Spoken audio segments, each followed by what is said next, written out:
Ассалаумалейкум көрермендер. Әскер блог арнасына қош келдіңіздер. Бүгінгі хабарымызда біз әлемдегі ең мықты деген 5 жойғыш ұшақпен танысатын боламыз. Құрметті көрермендер, осы арнаға жазылып, лайк басамыз және комментарий қалдырамыз. Алдын ала рахмет сіздерге. 5-ші номерлі Eurofighter Typhoon. Бұл Европа одағының 4-ші буын көп мақсатты жойғыш ұшағы. Eurofighter'ды JMBIG консорциумы жасап шығарған. Перспективалы ұшақты зерттеу 1979 жылы басталады. Қазіргі уақытта ұшақтың сериялық өндірісі жүріп жатыр. Бұл ұшақ Германияның, Италияның, Испанияның, Ұлыбританияның, Австрияның және Сауд Арабиясының әскери әуе күштерінің сапында тұр. Сондай-ақ Оман, Кувейт және Катар мемлекеттеріне жеткізіп беру туралы келісімшарттарға қол қойылған. Бұл ұшақ 94 жылдан бастап шығып жатыр. Содан бері 570 данасы шығарылған. Бір данасы $123 миллион тұрады. Eurofighter Typhoon қазіргі кезде әлемдегі ең мықты ұшақтардың бірі болып саналады. Және бұл ұшақ мультиролиялық жойғыш ұшақ. Бұл қазіргі заманғы авионика мен сенсорларды, қорғаныс құралдарының қосалқы жүйесін және Маузер ВК-27 мм зеңбірегі, әуе, жер, әуе және кемеге қарсы зымырандар сияқты ерекше қаруды біріктіретін ұшақ. Дельта қанаты және дәлме-дәл басқарылатын оқ-дәрілермен жабдықталған. 4-ші номерлі G-20. Бұл Қытайдың 5-ші буын ұшағы. Бұл ұшақты Aircraft Industry Corporation Чэнду қаласында әзірлеген. 2017 жылдан бастап әскери әуе күштерінің сапында. 2002 жылы JS Defense Weekly журналы Шинян авиациялық корпорациясы жаңа жойғыш ұшақты зерттеу және әзірлеу жобасының бас мердігері болып таңдалғанын хабарлады. 2009 жылдың қарашасында Қытай әскери әуе күштерінің қолбасшысының орынбасары 5-ші буын жойғыш ұшағын зерттеу жұмыстарының қарқынды жүріп жатқанын растады.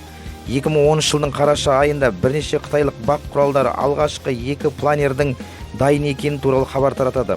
2011 жылы 11 қаңтарда жойғыш ұшақ алғашқы сынақ ұшырылымын жасады.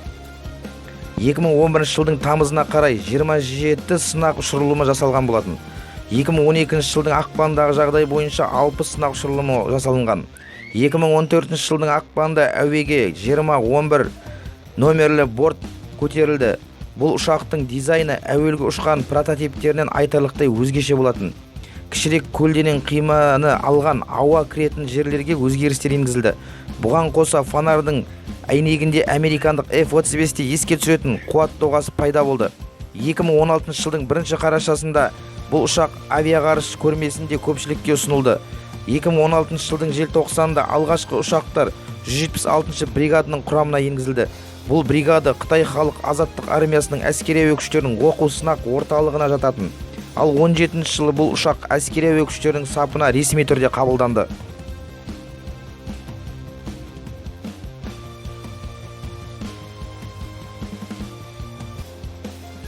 3-ші номерлі Су-57 Қарақшы Ресейдің көп мақсатты 5-ші буын жойғыш ұшағы. Бұл ұшақты Сухой атындағы тәжірибелік конструкторлық бюросы Росавиағарыш және әскери әуе күштерімен бірлесіп, Пакфа кешенді жобасы шеңберінде жасалған. 2017 жылдың тамызына дейін бұл ұшақ Т-50 деген атпен белгілі болды. Ол 2008 жылдан бастап жобалық құжаттамаға сәйкес зауыттың индексі болатын. Бұл ұшақ Ресейдің әскери әуе күштеріндегі Су-27 ауыр жойғыш ұшақтарын ауыстыруға арналған. Т-50 2010 жылдың 29 қаңтарында алғаш рет әуеге көтерілді.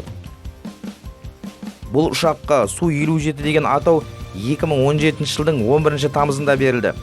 2019 жылы 29 мамырда ұшақтың сериялық өндірісі іске қосылды.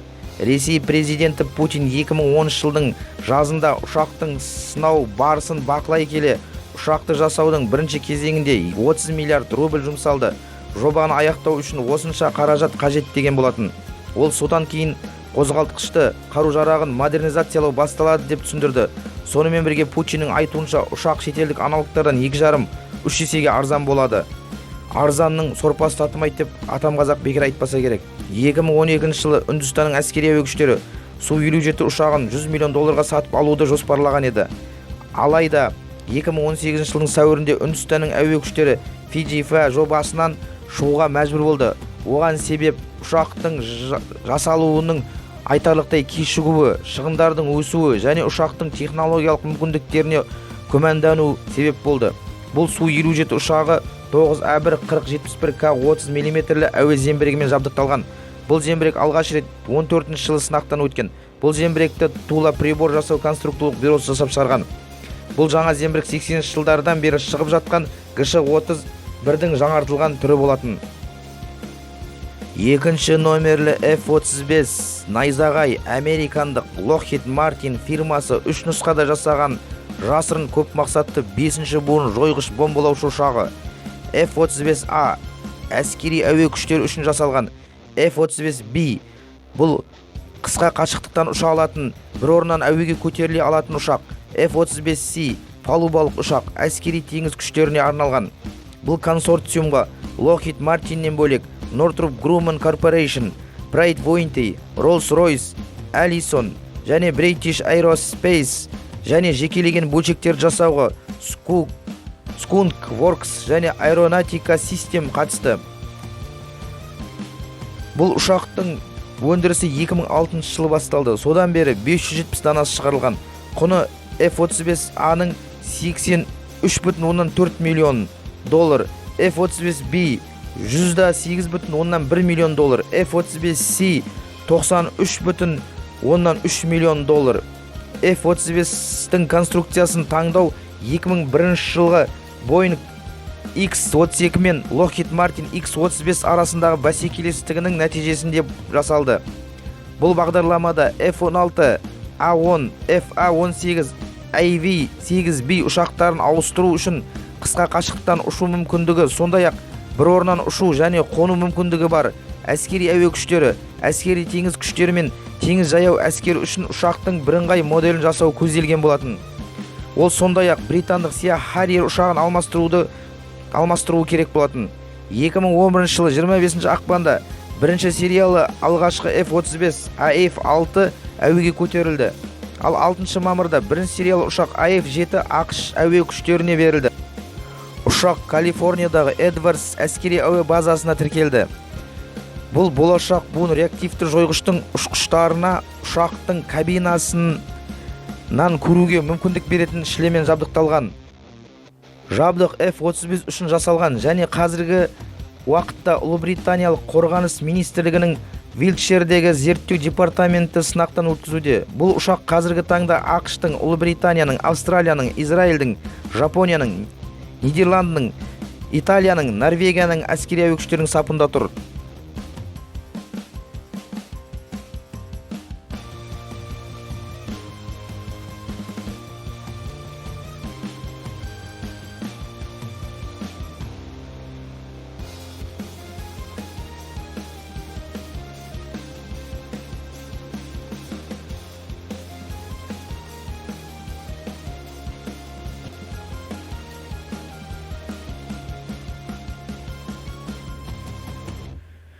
Бірінші номерлі F-22 Raptor жыртқыш қос 5-ші буынның көп мақсатты жойғыш ұшағы.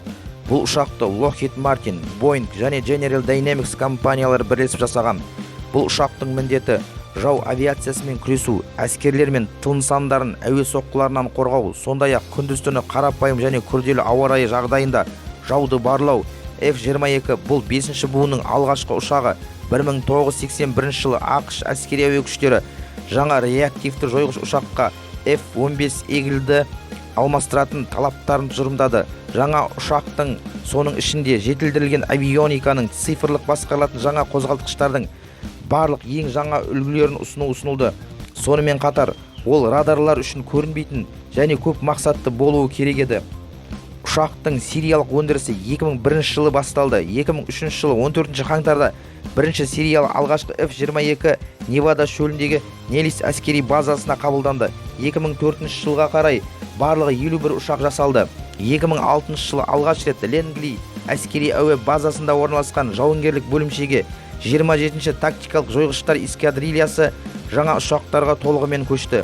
Бұл F-22 ұшағы 20 мм М61 А2 вулкан зеңбірегімен әуе зымырандарымен реттелген авиациялық бомбалармен жабдықталған. Сондай-ақ F-22 басқарылатын жоғары дәлдіктегі GBU-39 және CDB-53B бомбалармен үйлестірілген тестілі сынақты орындады. Сонымен қатар бұл ұшақ зымырандарды ұшырып, ішкі бөлімшелерден бомбаларды дыбыстан жоғары жылдамдықпен келе жатып тастай алады. Қазіргі таңда 195 данасы бар.